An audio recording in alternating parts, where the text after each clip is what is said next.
Muito bom. Ontem nós falamos a respeito de 3 movimentos de transformação que eu vivi, não é? Que realmente foram mudanças significativas na nossa vida. Primeiro nós falamos sobre o sistema Toyota, o sistema Lean, não é? Que nós falamos a teoria X e teoria Z. A teoria Z é aquela forma como nós olhamos as pessoas, confiamos nessas pessoas, nós envolvemos essas pessoas, não é? Porque nós entendemos que eles têm coisas muito importantes para participar e nós queremos as pessoas de uma forma integral. Nós queremos o espírito, nós queremos a alma, nós queremos o corpo dessas pessoas, né? Então, esse é o sistema Toyota que fez uma revolução no mundo há muitas décadas atrás. A outra que eu falei sobre empresa orgânica, essa já não é tão conhecida, mas para nós foi uma riqueza tremenda desenvolver ambientes em que as pessoas tenham a oportunidade de crescer, de se envolver, de se engajar, de participar. E diz Vitor Pinedo que quanto mais integrado nós formos na organização, mais maduro nós seremos.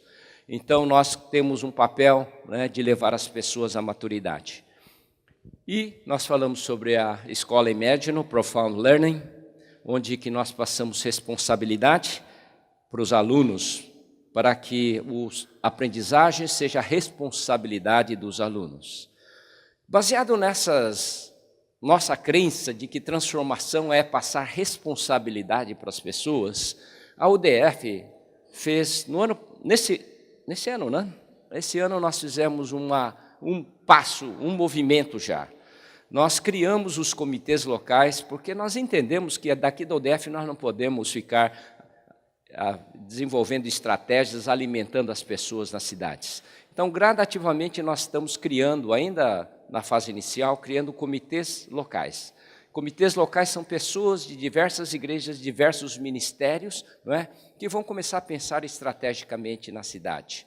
Essas pessoas é que têm que ter uma visão para a sua própria cidade. Então, nós estamos nesse movimento e isso faz parte desse conceito de transformação que nós entendemos é valioso, não é? Nós já começamos, devemos ter perto de 10 cidades já, não é? Com os comitês formados, Curitiba, João Pessoa, Brasília, me ajuda aí, vai? Campo Grande, Rio de Janeiro, Baixada Fluminense, Belo Horizonte, Manaus, Goiânia, e assim por diante, né?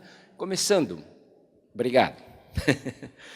Então, esse é o nosso passo para a mudança, porque nós estamos dizendo, olha, vocês são muito mais competentes, vocês enxergam muito mais, você tem muito mais coração para a cidade do que nós temos com a sua cidade lá, não é? Então, é um primeiro movimento. Depois nós falamos sobre as 7 áreas de influência. E nessa manhã eu vou usar uma metáfora para explicar como essas 7 áreas de influência funcionam. Ontem eu falei, existe governo, existe família, existe isso, existe aquilo, não é? E que a gente está fazendo alguma coisa nessas áreas, mas hoje de manhã eu quero compartilhar com vocês como é que essa coisa funciona. Como poderá essa coisa funcionar, não é? No conceito baseado nas 7 áreas de influência.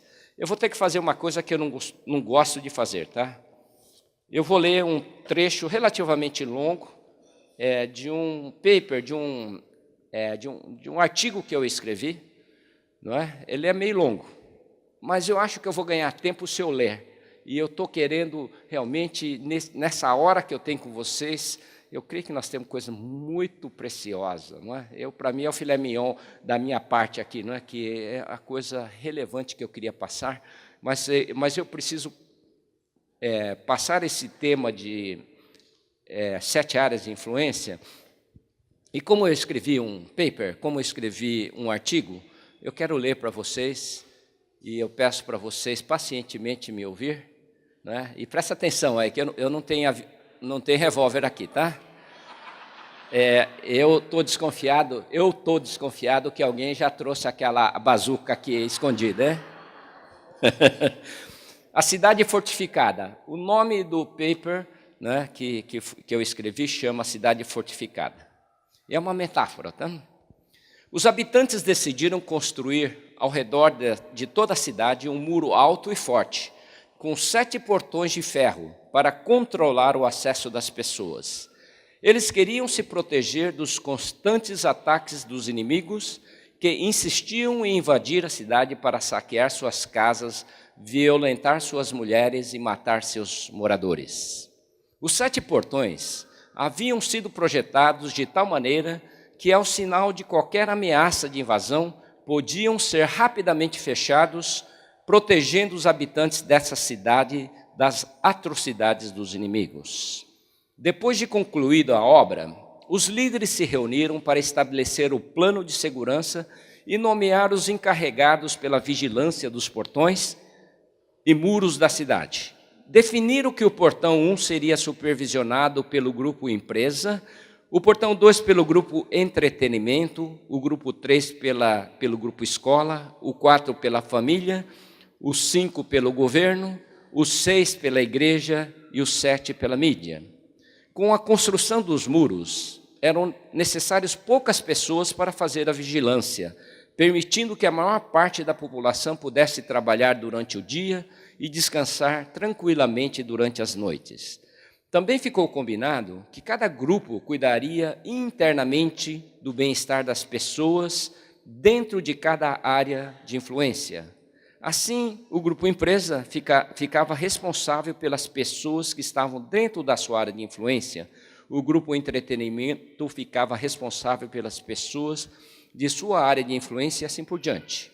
Desta forma, todos os grupos estariam organizados para se proteger também dos malfeitores internos, aqueles que habitavam dentro da cidade fortificada. Todos os habitantes da cidade fortificada foram conscientizados de que a segurança dos homens, mulheres e crianças dependia do trabalho de vigilância. Eles sabiam que se os inimigos conseguissem entrar na cidade, todos os habitantes sofreriam danos indesejáveis, não importando por qual portão ou parte do muro eles haviam conseguido atravessar. Os líderes da cidade, juntamente com os responsáveis de cada uma das 7 áreas de influência, fizeram um acordo uns com os outros, se comprometendo a socorrer qualquer grupo que estivesse sendo atacado pelos inimigos. E o sinal de pedido de socorro seria acionado através das badaladas dos sinos instaladas num lugar protegido dentro de cada portão. E assim, apesar das constantes ataques dos inimigos, a cidade fortificada se manteve protegida por muitas décadas. Os grupos vigiavam responsavelmente os portões e muros, e toda vez que havia ameaça de invasão, badalavam os sinos e imediatamente eram socorridos por outros grupos. Então, nós estamos falando aqui da cidade fortificada, nós estamos falando que cada portão é guardado por uma das 7 áreas de influência, não é? E que numa cidade fortificada, não é? Qualquer portão que ficasse vulnerável, se por qualquer buraco que alguém entrasse dentro da cidade fortificada, causava danos para as pessoas. Não importa se era de um lado ou de outro, não é? É igual uma casa, né? Você tem uma casa, você tem chave, você tem alarme, você tem tudo, mas você vai viajar e esquece a porta da garagem aberta, não é? Não adiantou nada. Tudo que você gastou de segurança não serviu para nada. Eu creio que essa ideia de a gente entender, né, a cidade fortificada, né, nós temos que realmente proteger todas as áreas da cidade. Continuo. Por 25 anos, temos trabalhado duro pela restauração e fortalecimento das famílias através das igrejas evangélicas. Tem sido uma jornada gratificante ver o impacto dos princípios de Deus mudando a vida de tantas pessoas. No entanto, apesar de todo o nosso esforço, não temos conseguido ver mudanças significativas nos indicadores sociais nas cidades de nossa nação. Eu acreditava que as cidades podiam ser transformadas se as famílias simplesmente fossem transformadas. Ainda continuo acreditando que o fortalecimento das famílias é um dos fatores mais importantes de nossas cidades. Eu tinha essa crença mesmo, eu achava que se a gente corrigisse o problema de família, nós mudávamos a sociedade. E a gente percebe que não é bem assim mais, não é? Eu creio que é muito importante eu acho que é a coisa talvez mais relevante que nós temos que fazer, mas mesmo assim nós não estamos conseguindo mudar os indicadores sociais da nossa nação. Mas se concentrarmos toda a nossa atenção na área da influência família, sem nos importarmos com o que acontece nas outras áreas de influência da sociedade, seria semelhante a viver numa cidade fortificada, onde o portão 4, sob a responsabilidade do grupo família, estivesse bem vigiado, mas por falta de integração com outros grupos, não soubéssemos que a vigilância de outros portões haviam sido abandonados há muito tempo. Na metáfora da cidade fortificada, ficou evidente que se um dos portões estivesse escancarado, toda a segurança da cidade ficaria comprometida. Essa metáfora nos ajuda a entender de forma simples a importância de estarmos organizados coletivamente para nos proteger dos inimigos. Na sociedade em que vivemos, tem prevalecido entre os cidadãos o individualismo, onde cada um se preocupa consigo mesmo, não se importando com as necessidades coletivas. E isso explica a nossa atual vulnerabilidade com relação ao inimigo que continua matando, roubando, destruindo e escravizando as pessoas. Desde o momento que conheci o conceito das 7 áreas de influência, compreendi que a transformação de cidades somente começará a acontecer de forma consistente quando as lideranças de todas as áreas de influência trabalharem de forma intencional, integrada e colaborativa. Deixe-me compartilhar um pequeno exemplo que pode explicar o entendimento de como o conceito das 7 áreas de influência pode funcionar em nossa cidade. A empresa onde trabalho contrata anualmente centenas de funcionários. Nos últimos anos, apesar do trabalho criterioso da equipe de recrutamento e seleção, tem sido difícil encontrar jovens profissionais com boa formação educacional, comportamental e ética. Lamentavelmente, estamos sofrendo as consequências da baixa qualidade do sistema público de educação e também da desestrutura familiar. E a pergunta que faço é: como sobreviver no mercado global cada vez mais competitivo, com funcionários de baixo nível educacional, comportamental e ético? A resposta, para mim, é bem clara. Se nada fizermos para mudar esta situação, em poucos anos estaremos perdendo a competitividade e sendo massacrados pelos competidores. Infelizmente, isso já está acontecendo em muitas empresas em nosso país. Então, qual seria a solução para este difícil problema? Bem, se fôssemos abordar este problema de forma usual de pensar, possivelmente iríamos criticar o governo e as instituições de ensino pela baixa qualidade dos professores e alunos, e nada mais. Mas, se adotarmos o conceito das 7 áreas de influência, diante de um problema tão grave, deveria levar os responsáveis do grupo empresa a badalar o sino, denunciando uma eminente ameaça de desemprego causado pela baixa competitividade da empresa. E todos os líderes de outras áreas de influência teriam que atender ao pedido de socorro e trabalhar juntos na busca de soluções para que, no futuro, a economia da cidade não sofresse um colapso por causa do fechamento da empresa. Num simples caso como este, dá para se prever que a solução do problema envolverá praticamente todas as áreas de influência da cidade. A escola, que é um dos focos de atenção do nosso problema, terá que fazer um grande esforço para melhorar o comportamento e o desempenho educacional dos seus alunos. O governo, que é a autoridade responsável pela educação, terá que suprir e apoiar os líderes das escolas com recursos materiais e pedagógicos. A empresa, que é interessada direta pela contratação de jovens, terá que se aproximar das escolas, colaborando proativamente para a elevação do nível educacional dos alunos. A igreja, que é responsável pela disseminação dos princípios e mandamentos de Deus, terá que contribuir com a formação espiritual, moral e ética dos alunos, professores e pais. A família que deseja ver seus filhos bem-sucedidos na vida terá que participar ativamente no desenvolvimento de seus filhos. E a área de entretenimento, esportes, artes, música, teatro, que é um complemento importantíssimo na formação das crianças e jovens, terá que proporcionar ambientes saudáveis para o desenvolvimento social, emocional e físico.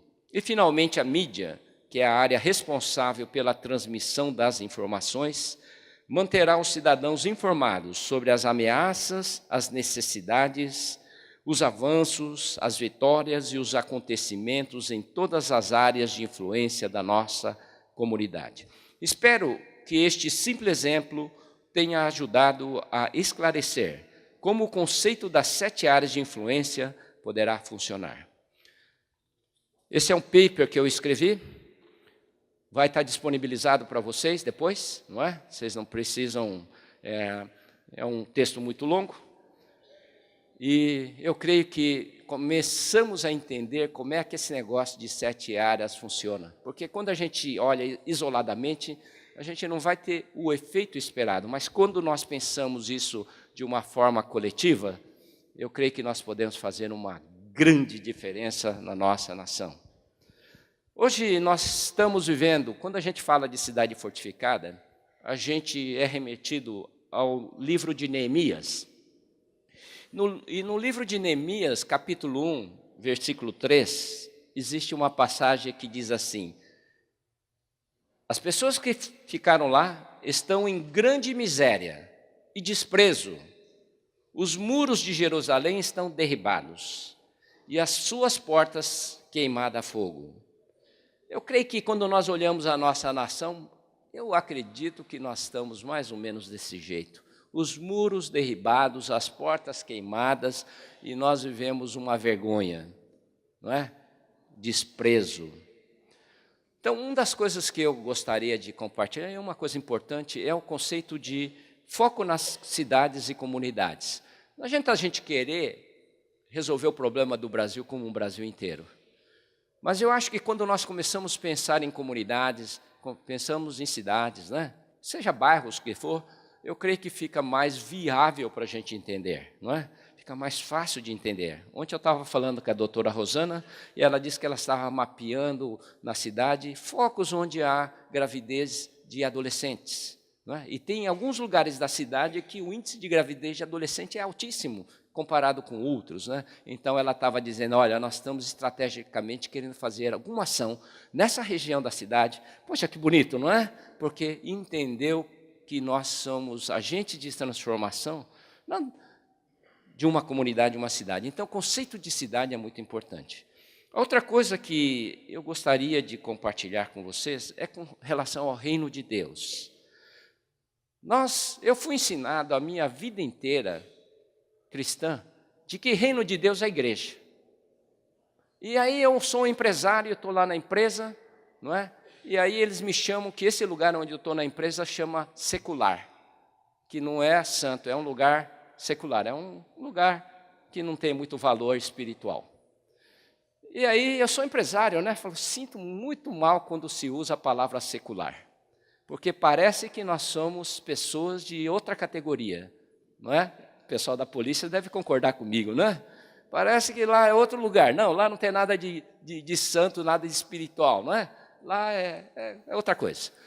Então, nós temos que voltar a ganhar o conceito de que reino de Deus é tudo. Eu quero economizar tempo aqui, mas... Não, eu não vou economizar tempo, não. Vamos lá. Quero ler aqui o texto de 1 Crônicas 29, não é? Esse texto, todo mundo, quem faz Crown sabe isso direitinho, viu? Quem conhece esse texto, quem fez o Crown sabe esse de cor. Talvez eu vou pedir para vocês falar de cor, mas tudo bem, vamos lá. Para ganhar tempo a gente vai aqui. 29:11, não é? Diz assim, Tua, Senhor, é a grandeza e o poder, a honra, a vitória e a majestade, porque Teu é tudo, quando há nos céus e na terra. Teu, Senhor, é o reino, e tu te exaltaste por chefe sobre todos. Riquezas e glória vêm de ti, tu dominas sobre tudo. Na tua mão há força e poder, contigo está o engrandecer e a tudo dar força. Agora, pois, ó Deus, graça te damos e louvamos o teu glorioso nome. Tudo que existe no céu e na terra, ele não está falando só aqui, está falando do universo inteiro, pertence ao Senhor. Então esse é o reino. O reino é tudo, não é? Onde está. É bem certo que tem lugares onde não se existe as evidências de reino, não é? Em alguns lugares você encontra, outros não encontra, mas o que eu queria expandir a ideia de que, na realidade, o reino de Deus é tudo, e nós estamos dentro de uma nação, e Deus é Senhor dessa nação, Deus, certo? Não é? Apesar de que ainda não estamos expressando a fidelidade, a verdade de Deus. Sabe, o diabo adora uma coisa que nós fazemos hoje. O diabo adora quando nós pensamos que o reino de Deus é a igreja. Sabe por que o diabo gosta quando a gente pensa que o reino de Deus é a igreja? Porque ele consegue confinar a gente na sociedade. Ele deixa a gente confinado no lugar e fala, ó, vocês podem fazer, pode pular, pode profetizar, pode fazer o que você quiser aí, mas fica por aí, certo? Agora, Deus nos chamou para ser sal da terra, não saleiro. Sal. Nós precisamos estar em todos os lugares. Por que esse mundo está sofrendo? Porque nós não estamos em todos os lugares. Nós estamos entendendo que aquele lugar é do diabo, entregando, mas tudo pertence ao Senhor. Tudo. A empresa pertence ao Senhor. A igreja pertence ao Senhor. Então, esse é um conceito. Fala, olha, o diabo adora. Quando nós entendemos ou pensamos de que a igreja é o reino de Deus, porque ele consegue, com muito sucesso, nos confinar neste lugar, né? Concordam comigo? Amém, não é? Tá bom. Ano passado, eu participei de um evento lá em São Francisco, Vale do Silício. E o evento era o Christian Economic Forum. É um evento que o Chuck Bentley do Crown iniciou muitos anos atrás. E eu participo desse evento, porque nesse evento se reúnem empresários cristãos, né, do mundo inteiro. E a temática é a gente vê a economia, né, como é que é a ótica econômica cristã e como é que nós, como igreja, podemos afetar esse mundo econômico. E durante esse evento lá em São Francisco, o tema de maior destaque foi inteligência artificial. Vocês vão cada vez mais ouvir falar sobre inteligência artificial, não é? Cada vez mais. Vocês já estão ouvindo falar em internet das coisas, né? Você viram aquelas máquinas lá da Jato lá? Você não sabe a quantidade de computador que tem dentro dessa máquina e quantas coisas, chips tem lá que enviam mensagens para todo lugar. Aliás, vocês estão sendo monitorados por alguém com o seu celular. O pessoal sabe muito da sua vida, muito mais do que você imagina, não é? Então, internet das coisas. Nós estamos, ontem vocês ouviram falar, antes de ontem, né? Big Data. O que é Big Data, né? É uma enxurrada de informação que você vai coletando. E isso se tornou viável porque ficou barato, chip ficou barato, armazenar informação ficou barato, não é? Portanto, você pode acumular um monte de informações. E isso está mudando até a forma da ciência. A ciência está mudando, não é?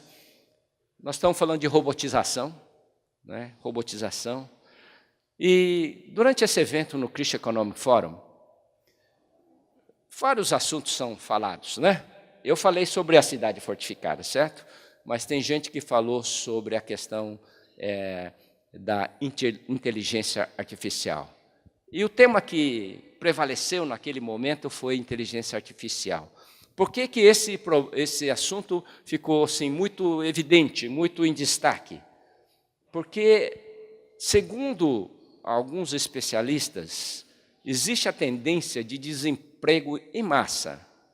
Alguém disse que, possivelmente, no futuro, 40% das posições existentes hoje vão desaparecer. 40% dos trabalhos que são executados hoje por humanos serão substituídos por robô, seja robô físico, né, mecânico, ou seja digital, seremos substituídos, né? Vocês já ligaram para alguma desses 0800, né, que o cara vai te remetendo? Né? Não pensa que você está falando com alguém, não, você está falando com máquina, né? Você fala com máquina hoje, não tem mais ninguém lá atendendo você, não, né? Então, existe, de fato, uma tendência grande de desemprego ou de inexistência de posição, né? Outro dia eu estava vendo lá no Congresso Nacional, o pessoal estava terminando com algumas posições que eles tinham lá como posição dentro do Congresso. Datilógrafo. Ainda existia, né? Ascensorista, né? Cara que aperta o botão, né, para subir elevador, né? Sobe, desce, né? Entra, bom dia. Talvez serve para falar bom dia, talvez. Né? Então, essas posições não existem mais. Eu estou muito certo de que muitas dessas posições mecânicas que você pode automatizar, ela será feita por máquinas mesmo. Será transformada em alguma coisa digital. Então, é verdade que vai ter muitos empregos que vão desaparecer no futuro. E esse tema tomou uma dimensão tão expressiva que pessoas como Bill Gates estão dizendo assim: vamos reduzir, vamos frear um pouco a velocidade do desenvolvimento de tecnologia para a gente não criar caos neste mundo. Bill Gates falando. E aí tem um outro desses grandão que está dizendo: vamos criar um imposto mundial para criar um imposto para apoiar as pessoas desempregadas. Eles estão querendo, a ideia é criar um tipo de salário-desemprego global, né? Todo mundo contribui para poder acolher pessoas que não terão emprego no futuro. Então, eu voltei para casa muito incomodado. Eu falei, puxa, 40%, carro não vai ter mais motorista, não sei o quê, né? Muitas coisas dessas talvez não vai nem acontecer, pode acontecer ou não pode não acontecer, mas eu voltei muito preocupado. Eu fiquei pensando, puxa, e aí? E eu não sou um cara de ficar só pensando no problema, na realidade, eu fiquei pensando, como é que a gente resolve esse problema? Como é que a gente vai lidar com esse problema que vem chegando muito rápido perto da gente? Muito, muito rápido perto da gente. Eu voltei para casa muito incomodado, mas muito incomodado mesmo. Mas depois de refletir um pouco, eu comecei a pensar e eu cheguei à conclusão que não haverá desemprego no futuro. Certas funções não vão existir, mas não vai ter desemprego no futuro. Por que eu afirmo um negócio desse? Porque eu acredito na palavra de Deus. E dentro da palavra de Deus, existe um mandamento que Deus deu a Moisés. Está escrito assim: 6 dias trabalharás e o 7º descansarás. 6 dias trabalharás, a gente sempre olha esse mandamento como o 7º dia do descanso. Mas antes do 7º dia do descanso, existe 6 dias de trabalho. 6 dias trabalharás. Essa é uma ordem, é um mandamento que foi escrito em pedra para sempre. Não vai ser revogado nunca esse mandamento. Então, se Deus fala que você tem que trabalhar 6 dias, Deus vai ter que prover lugar para a gente trabalhar. Certo? Concorda comigo? Essa é uma coisa muito boa, né? De alguém que acredita na palavra de Deus. Porque aqui está escrito: 6 dias trabalharás, e eu tenho plena convicção de que não faltará trabalho para nós, porque senão nós seremos pecadores por falta de condição. E Deus nunca nos colocaria numa posição de ser pecador porque falta a condição de a gente cumprir. Deus há de dar essa possibilidade de a gente cumprir aquilo que Ele estabeleceu. É uma boa descoberta, não é? É legal, gostei disso, né? Então, eu cheguei a essa conclusão. E depois, naturalmente, eu sou um cara que penso, né? Gosto de pensar. Então, uma descoberta, fala, não vai ter desemprego. Mas a pergunta seguinte é, onde que vai estar o emprego? Se essas 40% de posições possivelmente não existirão no futuro. Onde estará o emprego da gente, não é? Eu estava refletindo sobre isso e Deus me levou a uma passagem em Ezequiel 37. Ezequiel 37.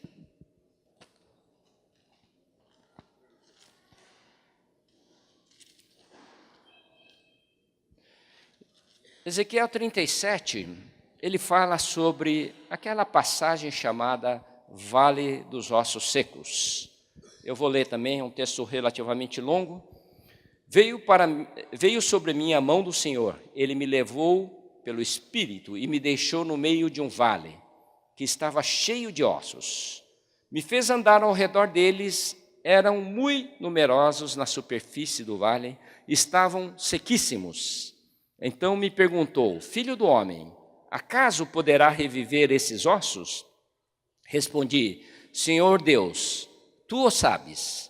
Disse-me ele, profetiza a estes ossos e dize-lhes, ossos secos, ouvi a palavra do Senhor. Assim diz o Senhor Deus a esses ossos, eis que farei entrar o Espírito em vós e vivereis. Porei tendões sobre vós, farei crescer a carne sobre vós estenderei pele, e porei em vós o Espírito, e vivereis.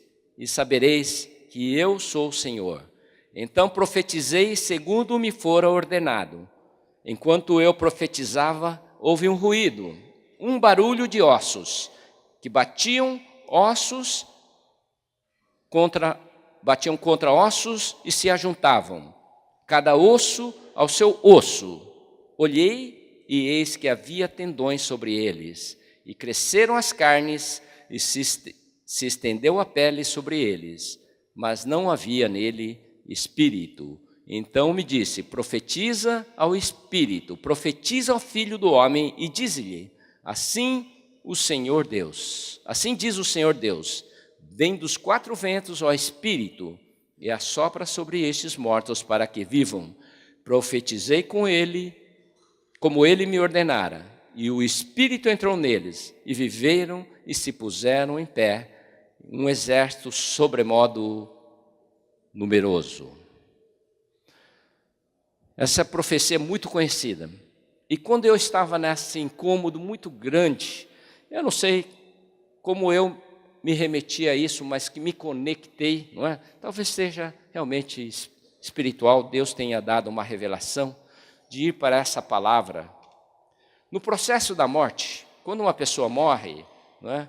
A pessoa morre, não é? Aí vai apodrecendo a carne, apodrecendo a pele, não é? E depois de um certo tempo, depois os tendões. E quando os tendões apodrecem, e os tendões demoram mais, os tendões demoram acho que 2 anos para apodrecer. E depois de 2 anos, então, os tendões se rompem e viram ossos separados, ossos secos, né? Então, esse é o processo da morte e acontece desse jeito. Então, agora está o profeta dizendo, olha, pensa no caminho inverso, de como que as coisas vão acontecendo. E a palavra diz o seguinte, não é? Que de repente o profeta ouviu barulhos de ossos tocando em ossos. Eu preciso arrumar um osso, um dia eu vou ter que arrumar um osso, né?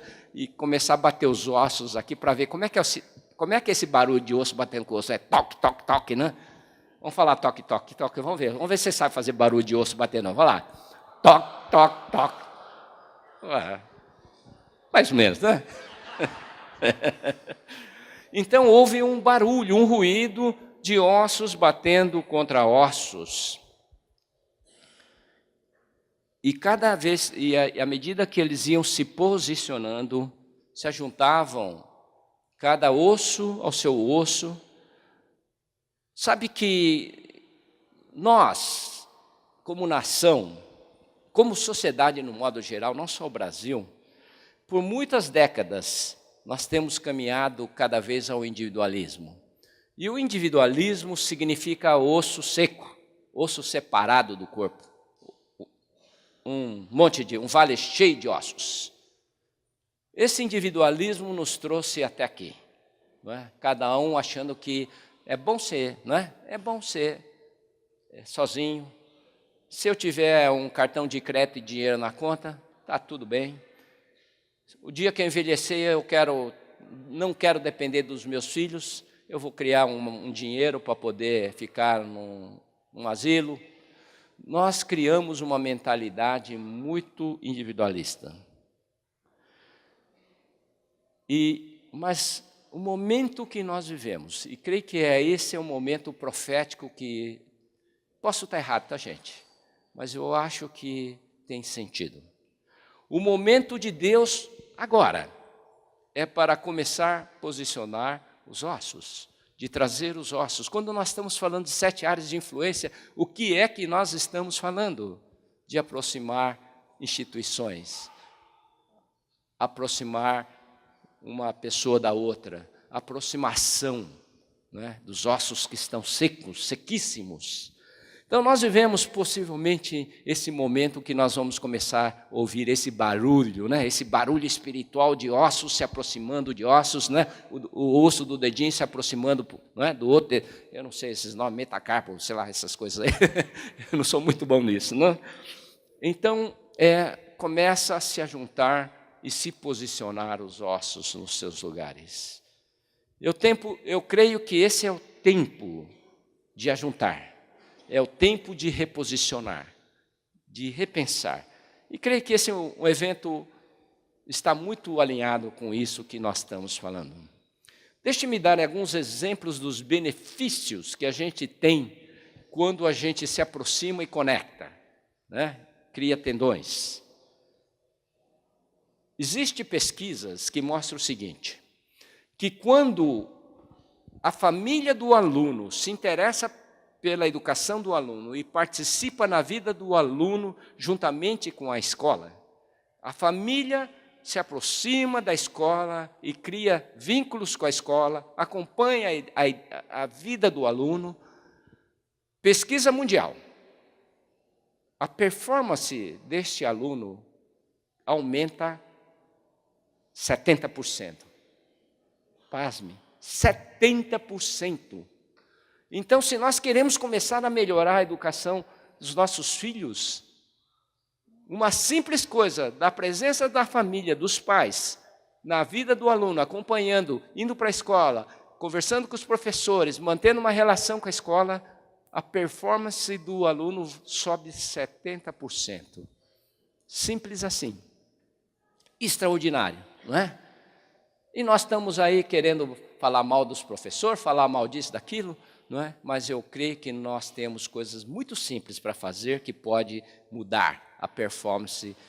E se os pais vão para a escola, eu tenho certeza que também melhora o ambiente das escolas também, né? O comportamento.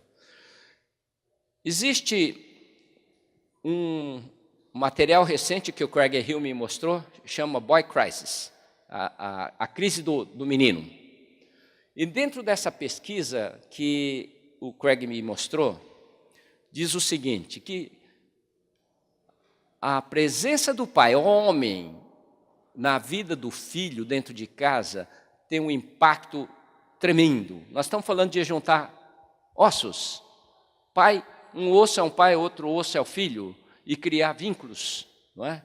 Quando isso acontece, nós conseguimos resolver um monte de problemas. Mas quando isso não acontece, quando o pai, a figura do pai não existe dentro de casa, não existe uma relação do pai com o filho, não é? Então aqui existe uma pesquisa que diz o seguinte, entre os jovens na prisão, 85% deles cresceu numa casa sem pai, e quando eu estou falando pai, é homem aqui, tá? Prisão são basicamente centros de homens que não tiveram a presença dos pais. 85% das pessoas que estão nas cadeias, nas prisões, são pessoas que não tiveram a relação com o seu pai. Homem, não estou falando da mãe, estou falando do pai. Então, Se nós queremos resolver um problema grave na nossa nação, em vez de a gente colocar mais polícia na rua, nós devemos botar mais gente ajudando pai e filhos a se relacionar. Certo? Impressionante esse número. Impressionante, não é? E é isso em todos os lugares. Não é? A presença do pai, a figura do pai, a importância da figura do pai na vida do filho. Quanto que isso é relevante. Isso vale para gravidez precoce, a gravidez de adolescente, isso vale para desempenho escolar, isso vale para muitas outras coisas. A relação do osso com osso, escola e empresa. Deixa eu fazer uma pergunta para vocês. Quantas pessoas existem nas universidades que são pessoas que são dedicadas a criar uma conexão com as empresas? Os alunos das universidades vão trabalhar onde? Na empresa, no governo, né, em setor público, vão trabalhar em alguma organização. Ou vão abrir seu próprio negócio, mas uma boa parte deles vão trabalhar nas empresas. Quantas pessoas que você conhece na universidade que são dedicadas a ir até as empresas e perguntar o que eles precisam, se os alunos estão bons, se os ensinamentos estão adequados? Quantas pessoas que vocês conhecem na universidade que fazem esse trabalho? Zero. Ninguém. Fala, poxa, que absurdo, você gasta 5 anos ensinando o cara dentro da faculdade, para você botar um aluno dentro da empresa, e a gente gasta mais 2 ou 3 anos ensinando esse jovem outra vez para ele começar a produzir. Absurdo isso aí, não é certo? Por que ele já não sai pronto para poder começar a trabalhar com todos os ensinamentos? Que desperdício de tempo que nós estamos tendo, simplesmente porque não tem ninguém fazendo essas pontes. Mas deixa eu dar um exemplo positivo, não é? Aqui na FATEC, que vocês viram, nós fizemos tudo diferente. A primeira coisa diferente que fizemos, quando fomos abrir o curso, nós envolvemos as empresas, principalmente a Jato, os especialistas da Jato, para construir o currículo. Então, quando nasceu o currículo, nasceu já um currículo adequado para as necessidades da empresa. Não é? Então, esse currículo nasceu assim. E como consequência disso, não é? Porque agora a gente forma pessoas que estão adequadas para começar a trabalhar. Eles já entram na empresa trabalhando. Não é? O que é impressionante nisso é que 80 e tantos % dos alunos que saem dessa escola saem empregados aqui dentro da escola. Os caras vêm buscar aqui. Semana passada estava uma empresa do Mato Grosso que queria levar 10 alunos de uma vez só. Não é? Queria levar, não encontraram, não tem tantos alunos sobrando assim para poder levar, né? As pessoas vão em diversos lugares. O que é isso? Conexão empresa e escola. Falou, o que vocês estão precisando? Ah, tá. E aí a escola se adequa às necessidades da necessidade das empresas, do governo, de qualquer organização que vai. Mas ninguém faz isso. Que desperdício idiota, vou falar a verdade. É idiota a gente não fazer essa pergunta, porque você faz lá é igual você vai no restaurante, né? E o cara prepara uma comida e faz o melhor que ele pode e leva para a mesa, e o cara fala, eu não quero comer essa comida, eu tenho alergia a glúten. Né? Ele não perguntou, né? É a mesma coisa isso. Lógico que o restaurante pergunta que comida você quer. Mas nas escolas, nas universidades, nós estamos colocando alguma coisa na frente dos outros que nem sequer perguntaram. Não é? E a outra coisa que a gente faz aqui na FATEC também, a FATEC tem uma pessoa exclusivamente para fazer contato com os futuros potenciais patrões dos nossos alunos. Nós vamos procurar fazendo contato, o ano inteiro essa pessoa está fazendo contato, não é? Uma delas, ela apresentou lá na FATEC, não é? Ela faz esse papel. Por isso que a gente consegue também colocar todos os alunos, basicamente, na escola. Coisa simples, essas funções não existem hoje na sociedade, mas vão existir no futuro, no meu ponto de vista, não é? Então, nós vamos viver um tempo de conectar osso com osso e colocar os tendões. Eu acredito que uma boa parte dos empregos do futuro será essa conexão, esses tendões que ligam osso com osso. A maior parte dos empregos que hoje nem sequer nome tem. Não existem esses empregos, mas eu estou muito convencido de que os empregos que vão surgir daqui para frente, uma grande quantidade de emprego que surgirá daqui para frente, são esses empregos que conectam osso com osso, instituição com instituição, porque faz todo o sentido. Na indústria a gente já faz muito isso, não é? Nós trabalhamos com a cadeia de valor, né? Nós conectamos todo mundo, desde aquele que oferece matéria-prima, a gente conecta todos esses pontos, mas a sociedade não sabe fazer isso ainda. Não é? E nós vamos ter que aprender a fazer isso, e eu creio que os tendões serão estabelecidos. A igreja, e aí incluo a UDF, a Universidade da Família, terá um papel fundamental no processo de transformação. Porque nós somos das poucas organizações que têm sido treinado para conectar pessoas, para criar tendões. Nós temos trabalhado para juntar pai e filho, esposa e esposa, não é? Temos conectado em outras áreas também. Eu creio que nós temos competência para fazer muitas coisas que a sociedade ainda não tem. Essa, naturalmente, é uma fase inicial. Depois que nós conseguirmos juntar ossos, e vai ser um trabalho gigantesco, você imagina ligar todas as instituições, não é? E começar a colocar tendões? Que trabalheira é essa?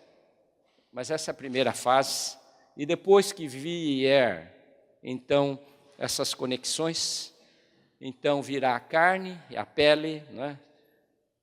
E o que significa carne e pele? Vai tomando forma, vai crescendo e vai ficando bonito, não é? Porque osso é feio, né? Certo? Osso com tendão também é feio, não é? Não é? Fica parecendo uma casa, né? Em que você só mostra as estruturas, né? Os pilares, os ferros lá, fica feio, né? Você precisa botar carne, né? Então você vai colocando carne, vai criando e vai ficando bonito, né? Aparência bonito, né? E funcional também. E depois que isso acontecer, então, por fim vem o Espírito. Ezequiel prediz o reavivamento político e espiritual de sua nação, Israel. Esse vale dos ossos secos era uma profecia do reavivamento político e espiritual da nação de Israel. Não é? Mas eu acho que ela é válido para nós também. Acho que também nós podemos nos apropriar dessa profecia para o Brasil. Nós podemos, não é, usar essa profecia para a nossa nação. Tudo começa com o ajuntamento de ossos, criações de tendão. E aí estamos nós, aqui, pensando no futuro, pensando em mudanças na Universidade da Família, mas também pensando nas coisas mais amplas. E creio que na Universidade da Família, eu creio que nós estamos mudando um pouco do seu papel original, né? Houve uma evolução do nosso papel original. Nosso papel original era desenvolver ferramentas, né? Equipar as igrejas com ferramentas. Então, o que nós fazíamos? Desenvolvíamos, encontrávamos parceiros, desenvolvíamos ferramenta, treinávamos líderes e entregávamos isso para a igreja. Nós temos feito isso até hoje e vamos continuar fazendo isso, não é? Para frente também. Mas esse é um papel de a gente levar ferramentas. Mas eu começo a sentir que nós também temos agora um outro papel de mostrar acerca de que igreja não é o reino de Deus, não é? Que a igreja é parte do reino de Deus e que nós temos que olhar, a igreja tem que participar, tem um papel fundamental nos dias de hoje para a transformação das nossas nações. E quero dizer para vocês que eu já tenho falado isso no nosso pessoal lá da UDF, aquilo que nós já temos de conhecimento dentro da universidade da família é mais do que suficiente para fazer uma transformação vigorosa, significativa na nossa nação. É suficiente. É a palavra de Deus, não é a palavra de Deus, ela é poderosa. E os princípios que nós temos, ela pode mudar uma nação. Você quer ver uma coisa? Pega o curso do Crown e aplica, se o governo federal aplicasse o curso do Crown, o que você acha que aconteceria nessa nação? A gente daria uma reviravolta tremenda na nossa nação. Se fosse aplicado nessas empresas, também, não é? E então Deus nos tem chamado para uma das coisas mais relevantes que existe na face da terra. É a questão do fortalecimento das famílias. Porque eu acredito o seguinte, qualquer transformação, qualquer mudança que for acontecer, qualquer coisa que pretendemos fazer na nossa nação, se a gente não tiver famílias fortes, nós não vamos conseguir, porque não é pré-requisito, é fator crítico de sucesso, né? A gente usa esse termo na empresa. Sem famílias sólidas, não temos igrejas sólidas. Sem famílias sólidas, não temos empresas sólidas. Sem famílias sólidas, não temos governo sólido. Nós precisamos de família. E Deus tem nos colocado, isso é um privilégio, gente. Mas é um baita trabalhão, hein? É um privilégio de Deus ter nos trazido até aqui, 26 anos trabalhando, né, dentro da área de família, e quero dizer, olha, um tempo atrás eu estava assim, completando quase 65 anos, comecei a pensar, bom, acho que o ciclo já terminou. Eu tenho trabalhado muito em sucessão, né? Acho que o meu tempo acabou, agora tenho que pensar e tal.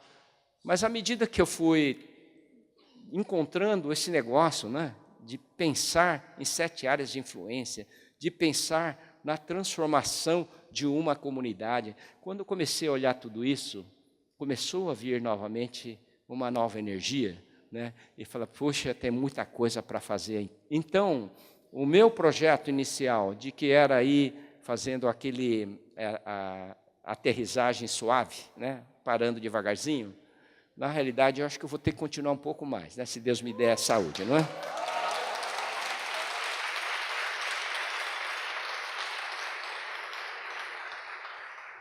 Eu creio que nós temos algo a mais para fazer. E eu fico muito feliz, né, de que vocês estão aqui. E aí eu termino perguntando para vocês, o que você tem? O que nós temos? Todos conhecem aquele filme Jeremias? Chamado Jeremias? Não, esse não é do chamado Jeremias, esse é que você tem, é da viúva e óleo, né? O que é que você tem? Sabe, gente, não menospreze aquilo que vocês têm hoje, o conhecimento que vocês têm hoje, os princípios que vocês têm hoje. Não menospreze, porque é essas coisas que têm o grande poder transformador na nossa sociedade, né? O que você tem? E Deus quer usar aquilo que você tem para começar a fazer mudanças. E eu acredito que a Universidade da Família é um desses ministérios chamado de tendões, que colocar pontes entre um osso com outro osso, começando dentro de casa, não é? O osso do homem com o osso da mulher, o osso do pai com o osso do filho, assim a gente vai, mas isso vai se expandindo por todos os lados da nossa nação. Nós temos um papel importante, gente, e quero convidar vocês. Eu estou animado, né? Vocês vão ter que correr comigo agora, hein? Conto com vocês, né? Certo? Porque essa é uma corrida. E a minha sensação é o seguinte, né? Quando eu estava pensando talvez em começar a parar, a sensação que me veio, eu não sei se é de Deus ou não é de Deus, pode ser da minha própria, do meu próprio entendimento, né? Uma sensação que me deu, que eu senti que Deus estava dizendo é o seguinte: Jorge, vocês têm sido preparados nesses últimos 25 anos para chegar aqui. Mas isso é só preparação. Algo maior Deus quer fazer através da vida de vocês, né? Então, é o que nós pretendemos correr. Eu queria compartilhar isso porque isso está queimando no meu coração. Ainda a gente tem que descobrir, né? Eu só passei assim as ideias, um osso, tendões, e o que significa isso? Isso precisa de ser desenvolvido. Ainda não temos um quadro muito claro, mas já existe um entendimento, não é, de como que essas coisas podem evoluir. E eu estou muito convicto de que isso que eu compartilhei com vocês é exatamente aquilo que Deus tem nos chamado para fazer nesses dias. Amém? Quero que vocês se levantem, quero orar com vocês.